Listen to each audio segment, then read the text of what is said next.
Hi, good morning mga kaibigan, mga chingo, mga kababayan, no? Bukas 2024 na, so binabati ko kayo ng mapagpalang maligayang bagong taon sa inyo lahat. Well, ngayong oras na ito ay hindi natin alam kung gaano kabigat yung bomba na sumasabog ngayon araw-araw patungkol sa pulboronic issue. At yun nga, mga kaibigan, hindi natin alam kung ilang pounds ba itong bomba na ito. Kung 10 pounds ba to or 20 kilos na ano, hindi natin alam. Basta itong, alam niyo mga kaibigan, pag yung issue nito, pag gumamit ka talaga ng Coke, ay hindi pwedeng gumamit ka lang ng isang oras, isang beses sa isang taon, no? Hindi tayo naniniwala ng ganitong proseso ng pagko-Coke, no? Masusundan at masusundan yan. So, gusto kong bigyan lang ng kunting reaction video yung ating napakinggan sa isa sa mga vlogger na si General Macanas. Actually, marami tayong naririnig, hindi lang kay General Macanas, kay Captain Dado Enriquez at kay Colonel Beltran, I'm not sure. Correct me if I'm wrong. Basta ano siya, isang PMEers din, 1991. At din si Maharlika at marami pang iba, lahat sila, halos karamihan, kalat na sa social media, yung pulboronic issue ni Coke Jr. So, alam niyo, actually, ito naman ay alam na natin lahat noon pa. Dahil nung panahon ng eleksyon, 2022, nung nagsalita si Tatay Digong, ang sabi niya na may tumatakbo sa posisyon bilang pagkapangulo na gumagamit ng Coke. So, alam natin ulit na bilang isang pangulo, si Tatay Digong ay meron siyang intelligence. So, pag sinabi ng kanyang intelligence na si Coke Jr. ay nagko-Coke, siyempre, ang tanong ni Digong, dahil attorney siya, saan ang ebidensya? Siyempre, makikita yung ebidensya, ito na nga yung video. So, ako'y naniniwala na ito nga yung sinasabi ni PRRD noong 2022, kasagsagan ng eleksyon na Coke, na nagko-Coke, no? Hindi niya binanggit yung pangalan, pero di umano, ito ay alam niyo na, sinabi na ni Tatay Digong yon, yung qualification at aspeto ng taong yon na nagko-Coke. At ngayon alam na natin dahil nakita natin sa social media kung sino nga pala itong nagko-Coke. Ito nga si Coke Jr. So itong video na to maaring nasa intelligence at binigay kay Tatay Digong at dahil nga sabi ko, sumabog sa galit ang taong bayan. Hindi lang taong bayan, yung nasa EEP at yung mga men and women uniforms mo natin ay talagang nakita nila na grabe ang pinaggagawa ng administration. Umpisan natin nung una na issue, yung pagtapyas kay Attorney Vic. Kung alam niyo pa yon. Pagkatapos ni Attorney Vic, si Attorney Trixie. Pagkatapos ni Attorney Trixie, si General Bantag. Pagkatapos ni General Bantag, si Congressman Tibes. Liban pa lang sa maliliit na issue, hindi natin isama. Yun lang parang mga major, no? Pagkatapos niyan, ito na nga, yung sabay-sabay nilang ginipit yung mga tao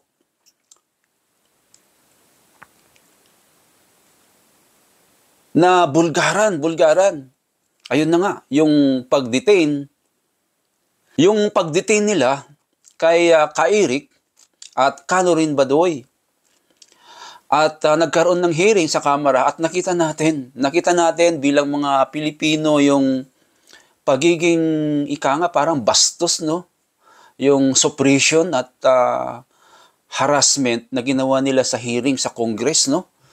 Yung nakita natin itong mga honorable na mga congressman sa hearing na yon, na sabi ni Captain Dado sa mga taga-Congress, sabi niya, itong mga animal na to, mga buhaya, animal na nga, buhaya pa. Totoo naman, no? Animal kasi ang buhaya naman animal. At nakitang-kita natin doon sa kamera, sa hearing na yun, yung harassment, pambabastos at suppression sa karapatan ni Ka-Eric at ni Dr. Lorraine Badoy, no? Kaya na-detain sila illegally. So, dahil doon sumambulat yung galit ng tao. Marami talagang nagalit, sa totoo lang. Ayaw nilang pansinin lang nitong mga nasa gobyerno ngayon. Pero hindi nila alam, wala na, sumabog na. Sumabog na dahil yung ginawa nila. Pagkatapos nung pangyayari kina Ka-Eric at Dr. Lorraine Badoy, isinabay pa nila yung mga issue, yung patungkol sa ceasefire ng NPA. Pagkatapos nun, sinabay pa nila yung pagsasara ng NTF-ELCAC at yung SMNI. Pagkatapos yung pagtitira nila kay Inday BP Sara. Ayun. Alam nyo, nakalimutan ng mga tao sa gobyerno yung nakasulat sa ating constitution na we, sovereign people of the Philippines. Na tayong tao yung mas makapangyarihan, hindi sila. Sila yung trabahante na gagawa dapat ng mga bagay para sa ikaunlad ng ating bansa. Nakalimutan nila yung natin, yung constitution natin, na yung may hawak talaga ng kapangyarihan ay yung tao, tayo, na nagluklok sa kanila. Pero kung titignan mo, yung asta ng mga nasa government ngayon, ay grabe. Wala nang nangyayari sa ating bansa. Infrastructure, wala. Anong nangyari na sa subway? Ang daming issue, pati yung gagawin sana na railway sa Mindanao. Ano pa? 'Di ba? At kung titingnan nyo, nung nakaraang buwan ng Disyembre, sabay-sabay silang gumawa ng mga hindi ka nais-nais sa mata ng tao. 'Di ba? Nakita natin, nandun yung mga 3 itlog sa kamera.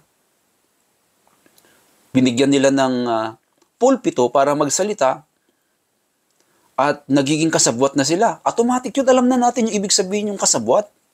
So, tapos lumabas yung pagpirma ng budget na napakalaking pera. Ito na ngayon ang parang medyo nababasa ko dito. Maaring, opinion ko lang, maaring pwede kasing bilhin yung institution ng government eh. Pero tignan natin kung anong mangyayari dito sa SMNI. Kasi pumunta I think sa korte siguro si Attorney Mark Tolentino saka si Attorney Suplico. Ngayon, hindi natin alam. Sana hindi gagamitin ng pera dito. Kasi pag ginamit yung pera dito, iwan lang natin. Pero, ang basa ko dyan, kahit gagawin nila yan, imamanipulate lahat nila dahil sa pera. Lahat ng branch ng government, kung ang tao kumilos, wala tayong magagawa. History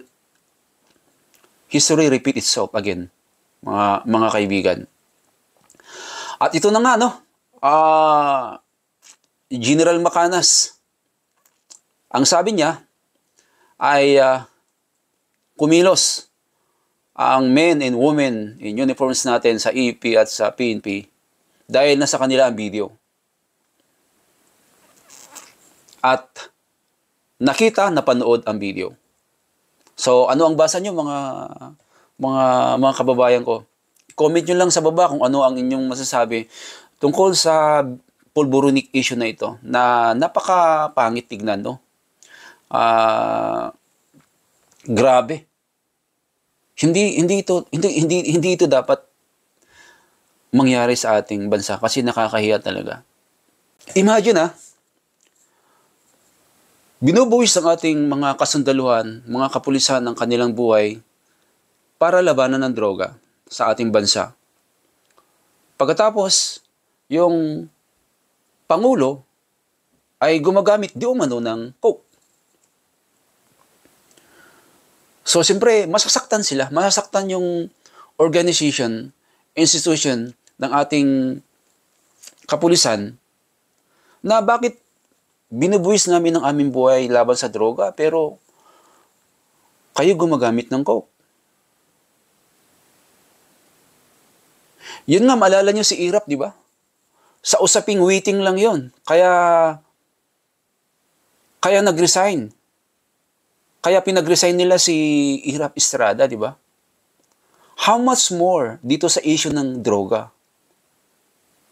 Isipin niyo mga kaibigan.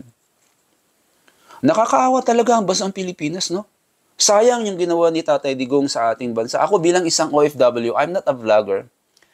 Pero ako nung panahon ni Duterte, hangang-hangang mga Korean sa pamamahala ni Duterte. Kaya nga nung panahon ni Duterte, kahit nung medyo open na yung pandemic sa atin, marami mga Koreans ang pumupunta po sa Pilipinas. Kasi sabi nung kaibigan ko nung pumunta siya sa part ng Manila, kahit maglakad ng alas 2 ng umaga, safe na safe. Ako rin, napatunayan ko nung umuwi ako noong 2017-18. Kahit maglakad ako ng gabi sa Laguna, sa Batangas, sa Manila, kahit sa Tarlac ng gabi, sa Pangasinan ng gabi, safe na safe akong maglakad kahit umaga. Mag-isa lang ako. Pagkatapos nung kauwi ko nga, hindi pa ako halatang Pilipino. Mukha akong Mongolian or Japanese or Korean. Pero yun nga, napaka-safe ng panahon ni Tatay Digong. Yun ang hindi ko makakalimutan. Napaka-safe, napakaganda ng Pilipinas. Maraming mga foreigner ang sumasaludo kay Duterte. Ngayon, paano na ngayon? Kung makikita ng buong sambayanan, buong mundo, na may coke nga, may coke junior. Alam nyo, napakalawak itong usapin, pero ito lang ang masasabi ko.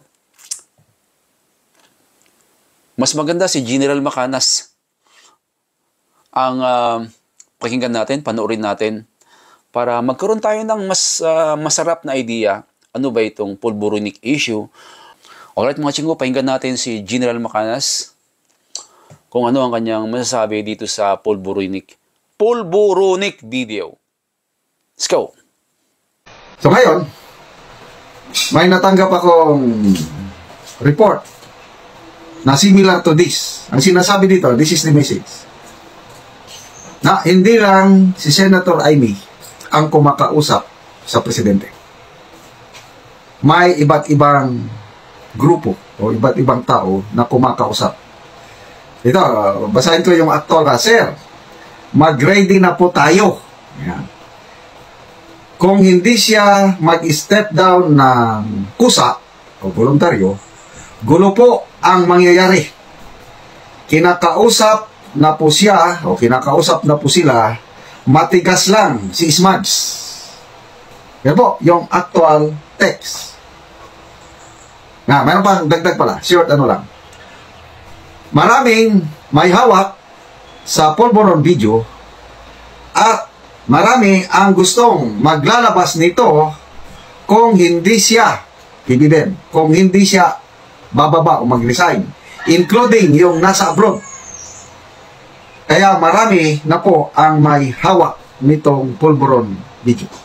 So to me, this is a good development dahil akala ko si Senator Amy lang, yung parang mediator, referee na sige na ading maawa ka sa ating bayan, maawa ka sa ating tatay, masisira ang pangalan natin, masisira ang buong bayan pag hindi ka pa mag-resign.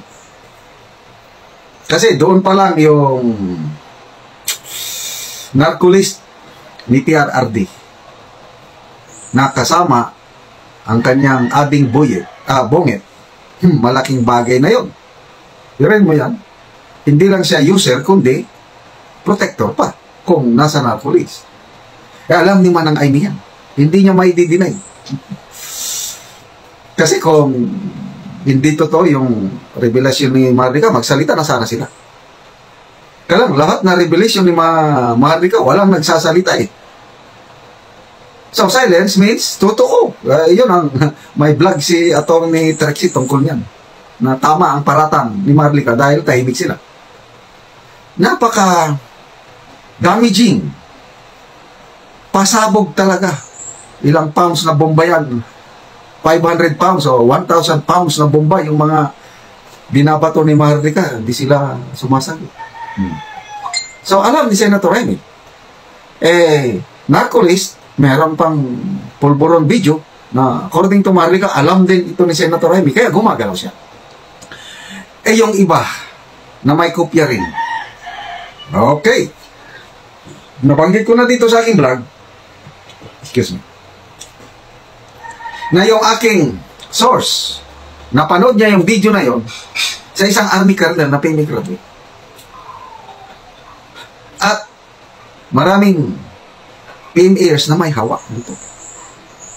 Na nagbigay sila ng instruction dito sa aking source na huwag mong ilabas yan. For your eyes only. Ganun. So, ito yung analysis ko lang ito ha. Sino yung grupo na kumakausap ngayon kay PBBM na may malaking influensya, merong dating dahil sa grupong ito magre-resign siya. Kahit ayaw ni Ismag. Kasi matigas si Ismag, sabi niya. Kaya kung itong grupong ito, sila na ang gumagalaw, wala na. No way to go. Bababa. So, sino itong grupo na ito? Analysis ko lang ito. It is now the AFP and PNP generals. I believe ang kopya, nasa kanila na rin yan. Kasi yung army colonel nga, meron ng kopya eh. So, ganito yung scenario nakikita ko. Kung sino man ang unang may hawak nun, o ako yung unang nakakita, ay man in uniform. Nilalabanan natin ang droga. Tapos ang commander ko, ganon, gumagano'n siya. Ano pang, wala na siyang credibility, magre-reklamo ako. Pero gagawin ko, punta ako sa aking higher commander. Sir, napanood mo na ba ito? Ano ba yan? Ito sir, panood. Yung higher commander, ano ang masasabi niya? Sasabi niya, sige na lang, pabayaan mo yan. No way! That's betrayal of public trust. Impeachable offense na yun. Kalokohan. Kaya, sa bawat active men and women in uniform na nakakapanood nun, talagang nag-aalab yung damdamin, galit na yan. In the same manner, yung experience ko, yung 1989 na kudita, the bloodiest na naging parte ako. Ang ginamit lang na issue sa amin is yung hindi payagan ng Cory government ang bangkay ni President Marcos Sr. na ibalik sa Pilipinas at ilibing sa libingan ng mga bayani. That's a very hot issue sa amin, lalo na sa akin. Kaya galit na galit ako sa Cory government noon. Kaya sumama ako sa 1989 ko dahil gusto kong maibalik si President Marcos Sr. mailibing doon sa libingan ng mga bayani. Marami kaming sumama. Yun ang recruitment issue, yung pagpapalibing kay Marcos Sr. sa libingan. So kung nangyari noong 1989, nagkudita, hindi malayo na mangyayari din yan. Dahil mas matindi ang issue ngayon. Droga ang issue, kinabukasan ng Pilipino ang nakataya. Hindi pwedeng pabayaan yung droga. Tanong, gusto nyo ba, mga kaibigan, ng ating mga anak, mga apo, malulong sa droga?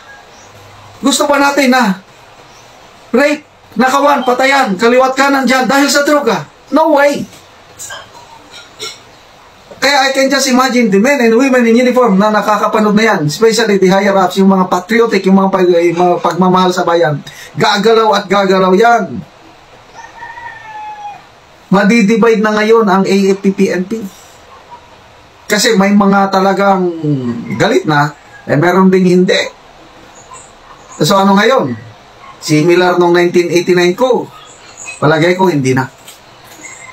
The Armed Forces of the Philippines, including the PNP, had learned their lessons. Never again na magkaroon ng magulong kudita similar to 1989. Learning curve yun. Di na pwede. Kaya, Noong 2001 ba yun, itong si Erap. Ganon. Waiting naman ang issue. Galit ng taong bayan. Gusto na nilang patalsikin ang sitting president. O, ano ngayon? Kakagulo. O, dahil sa experience ng AFP-PNP, para wala ng gulo. Itong AFP-PNP, nagkaisa muna. Yun, that's the first step. Maybe ang mga magmimista, nagmi-meeting na ngayon, class by class, nagmi-meeting. Ano nang gagawin natin? Para maiwasan ang gulo. Baka nag-usap-usap na itong mga premiers. Kasi, ang premiers ang may hawak sa, ano, I tell you, sila ang may influence. Tingnan nyo, yung nangyari kay Eric at Doc Badoy. So, nagsalita ang premiers. O, di, nabag ang buntot si Cambaloso, si Congressman Acop, Tambunding, at iba pa. So, ito ngayon, nakikita ko, another historic rule ng mga premiers, generals, mga magminista niyan. Usap-usap na. I hope I am right. Na itong mga general na ito, retired man or active, kinakausap nila ang Pangulo. Sir, ito ang sitwasyon. Ganito ang mangyayari. The decision is yours, sir. In the same manner, nung bago nag-announce si General Reyes at General Lacson nung yung withdrawal of support, kinausap muna nila si Erap. Kaya, after that, kaya nangyari, sport lang si Erap. Lacson, ganun din. Kasi, nag-usap-usap sila eh. So, nung naintindihan ni Erap na ganun na nga, sige, wala akong magawa. Ayun, withdrawal of support. So, sana, ganyan nga mangyari. At makinig ang presidente. Ang problema, si Smugs, matigas daw ang ulo. Baka mamaya, biglang gapusin ng mga men and women in uniform itong isa. Dahil siya na lang, baka siya nang i-deport sa Hawaii or, I don't know, New York. Anyway, these are all opinions. Kaya nga, general opinion itong aking vlog. But, isa lang ang dasal ko. Sana walang gulo. Sana matapos na ito. Kasi kung hindi matapos ito, ang kawawa ang taong bayan. Something must happen. And God, sana may regalo tayo sa Diyos sa 2024, masusolve na ito. Kasi, grabe, yung mapapahiya ang Pilipinas sa buong mundo pag ilalabas. Sana hindi ilabas yan dahil mapapahiya tayo. Sana mag-decide ang Pangulo. Do the right thing, Mr. President. Gayahin nyo ang inyong ama. Good luck po.